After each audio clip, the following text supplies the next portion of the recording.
What's up, you guys? Welcome back to the channel. Now in today's video we're going to go over the deliveries that NIO actually released, and they actually set a new record for deliveries in a single month, and their deliveries are up over 350%. So we're going to go over how this is affecting NIO and how this could affect NIO in the coming weeks and the coming months here. And I'm also going to touch on maybe why NIO didn't quite react like we were expecting them to with this much positive news coming out in terms of deliveries. But before we actually get into the video, for those of you who are new, my name is Evan and I make videos showing you guys different ways to make money in the stock market. So if that interests you guys, make sure you subscribe and hit the notification bell so you never miss when I upload. Also, while you guys are down there, if you wouldn't mind hitting the like button, I would really appreciate it, and it lets me know that you guys enjoy these video updates every day. So again, if you guys wouldn't mind hitting the like button, I would really appreciate it. But now looking at NIO today, they're really not up or down. They're actually trading pretty much exactly flat right now, right at $57. And so they're not up or down on the day. Now they opened this morning pretty positively, and this of course was a reflection of the delivery numbers that NIO put out, and a lot of investors responded very positively. But of course now you can see NIO pulled back, and they were actually in the red for most of the trading day, and now towards the last couple hours of the market being open, they're finally starting to pull back up. And even on the 1 week chart, NIO's been down pretty much all week, and they've been pretty volatile through the week, but overall they're down about 5%. And this is really where you can tell that NIO didn't quite react like people were probably expecting. I know myself, I was expecting NIO to jump up a couple dollars, especially above their previous resistance points in the past couple weeks, with positive news for their deliveries. And of course, we know they set record monthly deliveries again. And so I don't think I'm the only one that's surprised to see NIO not spike up with this kind of positive news coming out. Now for their January deliveries, when you look at the year-over-year increase, it actually rose 352%. And while this does seem super crazy and a super high increase in year-over-year growth, you have to look at last January where they hardly reported any deliveries. I think it was somewhere around 15 to 1600 deliveries last January, so in January of 2020. So while 352% seems like a huge increase, it is still good for NIO because they did increase over their deliveries in December as well. Now that was a more modest 3.1% from their December deliveries, but in terms of the actual number of deliveries, NIO delivered 7,225 vehicles this January. So again, that's a 352.1% year-over-year increase as compared to last January. And when we compare it to December, that's a 3.1% increase from the 7,007 deliveries in December. And of their January numbers, this comprised of 1,660 ES8s, 2,720 ES6s, and 2,845 EC6s. And this marked another record monthly performance and a twofold year-over-year increase in deliveries for the 10th straight month. And their total right now, in terms of their cumulative vehicles sold, they're currently at 82,866 vehicles. Now, of course, this doesn't seem like a huge amount of vehicles sold, especially as a total amount for the whole company of NIO, but it is quite a substantial amount, especially when you compare them to the smaller EV companies that are out there, like Li Auto and XPeng. And you also have to keep in mind that NIO is more in the luxury end of vehicles. And I'm sure most of you guys know that, but luxury vehicles are much harder to sell, and you have to find the right audience. You can't just sell them like some Honda Civic that anybody would go out and buy. So the fact that NIO is targeting these higher net worth individuals that can afford the NIO vehicles, it shows you, especially with these increasing deliveries month after month, that NIO really is going to be one of those top auto manufacturers, even though right now I believe they're number 3 on the top auto manufacturing list. I think second right now is Toyota, right behind Tesla, which is obviously number 1, but NIO is currently number 3. And if you were to look at just the amount of vehicles sold, you would think they would be way down on the list and they wouldn't even be in the top 100. But of course, this is because they're an electric vehicle company, and electric vehicles are going to be the vehicles of the future. And this is being priced into their stock price. And of course, their market cap is influenced by how many investors there are. And so as more people start believing in NIO, and they especially see the long-term growth that NIO could have, that's why NIO has nearly a $100 billion market cap. But with their increase in deliveries, especially month after month, and figuring that most auto manufacturers have some of their lowest months early on in the year, well, NIO just set a record delivery in January. And it is slightly different for NIO because they do have the Chinese New Year in February. And that's one of those things that could be another catalyst to push up the share price.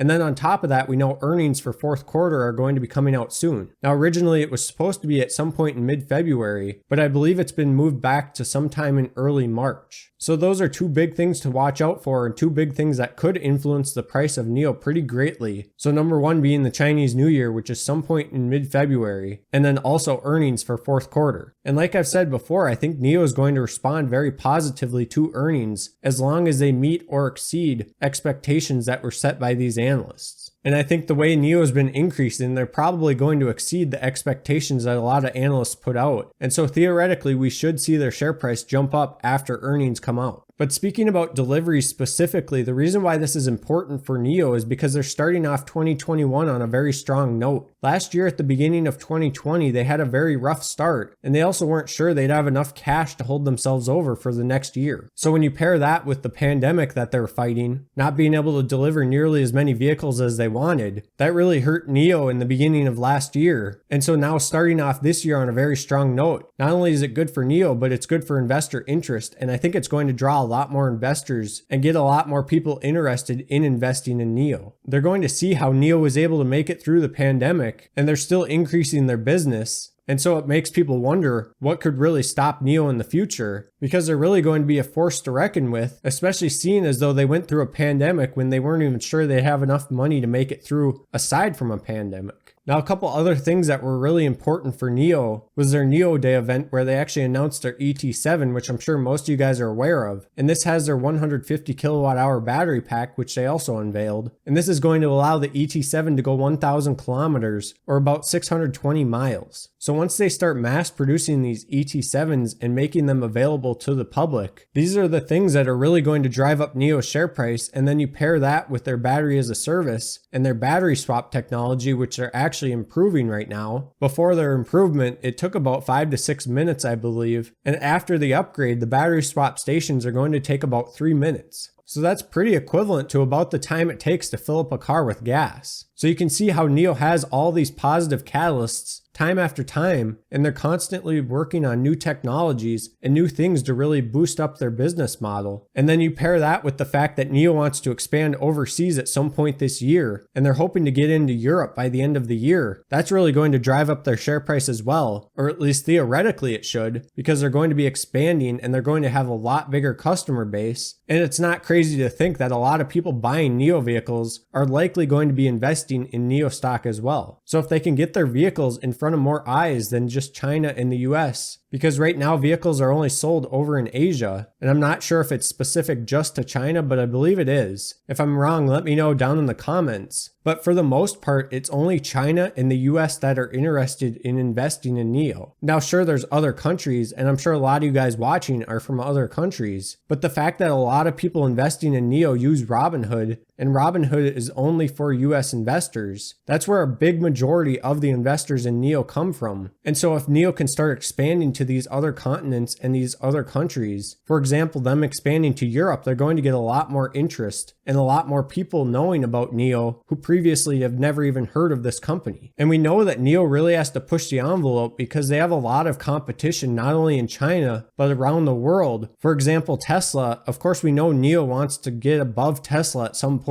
And whether that's going to happen in the near future, it's hard to say. I wouldn't figure on it happening at least for the next 5 to 10 years. But Tesla's not the only competition. There's other smaller companies constantly rising up, like XPeng and Li Auto. And while they're not exactly in the same luxury market as NIO, every electric vehicle is competition to NIO as much as they are to Tesla. So NIO really does have to push themselves because of all this increasing competition. And as of right now, they're really taking advantage of the situation that they're in with the government support over in China, because we know recently they also secured about $1.5 billion from senior convertible notes. And then back in November, they also did a secondary offering to raise some more capital. And then just earlier in January, NIO announced a limited period 0 down payment option for new customers. And this is supposed to last until some point in mid-February. And my thought on this is that this is going to incentivize a lot more customers to purchase vehicles for the Chinese New Year. Because again, I don't know how the Chinese culture works, but from what I've heard, I think a lot of people purchase vehicles around the Chinese New Year. And so that paired with the zero down payment option, that could be one of the reasons why we saw this big increase in deliveries in January when you compare them to a normal auto manufacturer who typically sees a big decrease in January. And so going into February, even though February is a shorter month, I think we could see close to, if not even more deliveries than we saw in January, specifically because of their Chinese New Year. Now again, I'm not super familiar with the Chinese New Year and how all of that works in terms of gifts and whether people buy gifts for other people. So if you guys know, let me know down in the comments. But I think that could have a big effect on NIO, and I think we could see their deliveries tie or even beat January, even though February is a shorter month. And then hopefully by the end of the year, NIO can get up to about 15,000 deliveries per month. And that would definitely put them on track to hit over 100,000 deliveries and possibly up past 150,000. And if they did get up to 150,000 deliveries and beyond, I think that's the point where NIO would be trading above $100. So that's very possible by the end of the year as long as they can stay on track in terms of their deliveries. Now, for those of you who made it this far into the video, I want to hear what your guys' thoughts are on deliveries for NIO and how many deliveries do you think they can achieve by the end of 2021. Now, like I said in a previous video, I think they could get above 160,000 as long as everything goes smoothly through the rest of the year. So again, let me know how many deliveries you think they're going to produce by the end of the year. Also, if you guys haven't signed up for Webull, make sure you guys sign up using the link in the description. And when you sign up and deposit $100, you'll receive 2 free stocks now. And if you guys want to join the Discord, you can use the link in the description or the top pinned comment down in the comment section. And it's great if you guys want to just learn more about investing or you just have questions. So again, feel free to join if you guys want to. And if you guys enjoyed the video, make sure you leave a like because it really does help out the channel. And with that said, thank you guys so much for watching, and I'll see you back here in the next one.